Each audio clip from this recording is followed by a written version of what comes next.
সংবিধানে কোন ধারা অনুযায়ী রাজ্যপাল সিদ্ধান্ত চূড়ান্ত বলে বিবেচিত হয়? 163 নম্বর আর্টিকেল। নিম্নলিখিত কোন কমিশনটি একটি সংবিধান বহির্ভূত সংস্থা? যোজনা commission.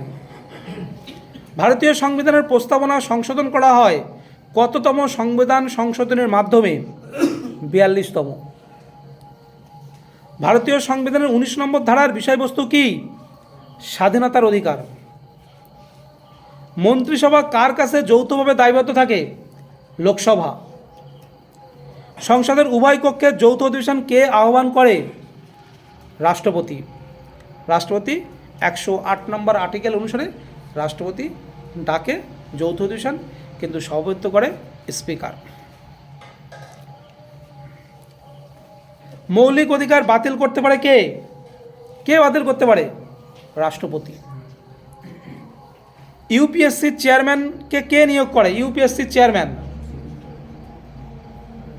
United Public Service Commission, কে নিয়োগ করতে পারে? রাষ্ট্রপতি। গ্রামসভা গঠনকে বাধ্যতামূলক করা হয়েছে কততম সংশোধনীতে? কততম? 73তম সংশোধনীতে গ্রামসভা গঠন বাধ্যতামূলক করা হয়েছে। রাষ্ট্রপতির ইমপিচমেন্ট কথা কোন ধারায় বলা আছে? রাষ্ট্রপতির ইমপিচমেন্ট সেটা বলা আছে কত নম্বর আর্টিকেল? 61, 61 নম্বর আর্টিকেল। অর্থ কমিশনের চেয়ারম্যানকে কে নিযুক্ত করে? রাষ্ট্রপতি। ভারতের জিডিপিতে সবচেয়ে বেশি অংশ যে ক্ষেত্র থেকে আসে? কোন ক্ষেত্র থেকে জিডিপি বেশি আসে? সব থেকে পরিষেবা ক্ষেত্র। পরিষেবা ক্ষেত্র থেকে সব থেকে জিডিপি বেশি আসে। পঞ্চায়েত রাজের ক্ষমতা ও দায়িত্বসমূহ কার দ্বারা পরিবর্তিত হতে পারে? রাজ্য সরকার। প্রধানমন্ত্রীকে নিয়োগ করেন কে? লোকসভা নির্বাচন করে রাষ্ট্রপতি নিয়োগ করেন। ডক্টর আম্বেদকর সংবিধানের হৃদয় ও আত্মা বলে অভিহিত করেন কাকে? শাসনতান্ত্রিক প্রতিবিধানের অধিকারকে। ভারতীয় সংবিধান অনুযায়ী একমাত্র স্বেচ্ছাধীন ক্ষমতার অধিকার হলেন কে? রাজ্যপাল।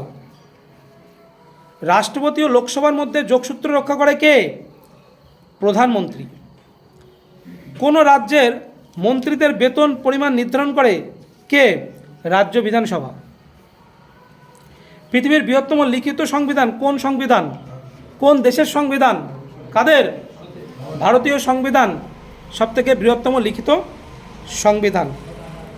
সংবিধান সংশোধন কততম সংশোধনী দ্বারা সম্পত্তির অধিকারকে মৌলিক অধিকারের তালিকা থেকে বাদ দেওয়া হয়? কততম? 44তম। যেটা হয়েছিল কত সাল?